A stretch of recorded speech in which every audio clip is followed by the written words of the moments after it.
very novel and inexpensive way of keeping the connecting rods from crashing into the case while you're turning things over to check.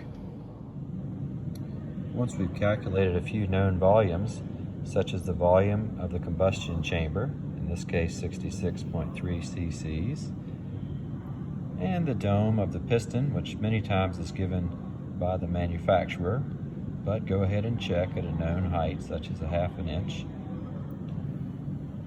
and the measured deck height, which is how much the piston protrudes or does not quite meet the edge of the cylinder head, you can calculate quite readily the compression ratio for any engine. An easy way of determining ring end gap is to place the ring inside the top of the cylinder, push it down a known mount so that it's nice and fit flush. Then you can use a feeler gauge to determine the ring end gap. Ring end gaps can be changed to meet different bore sizes, and at operating temperature, the top ring end gap especially should be as small as possible. It's very important to check the cylinder bore size and make sure they're all the same. If not, the error will be a function of pi. So if you're off by a thousandths on the bore size, you'll be off by a function of 3, so 3 thousandths in the overall bore size.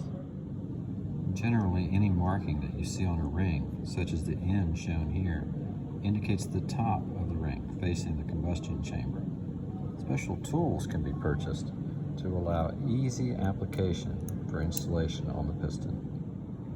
When installing the wrist pin clips, try to be careful not to use anything that will damage the piston.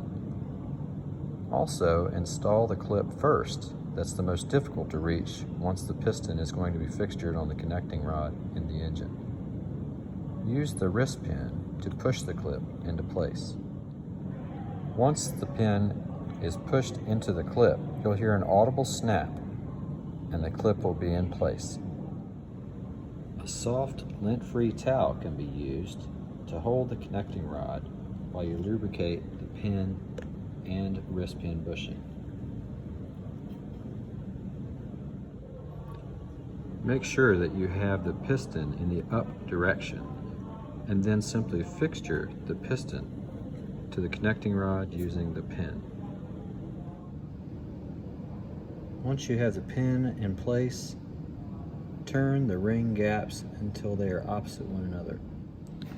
A generous coating of oil on the piston skirts and on the pin is required. A ring compressing tool, such as the type shown here, can be used to carefully compress the rings for the cylinder to be applied. Making sure that the cylinder is installed correctly, in this case the long fins down, and your proper shim required for the deck height you've achieved, you're ready to install the cylinder. Carefully work the cylinder over the piston rings.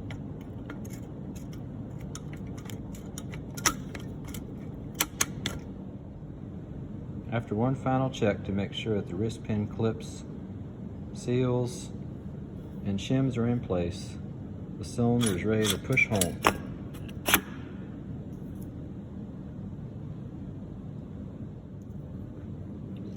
Secure the cylinder in place so that you can work on the others.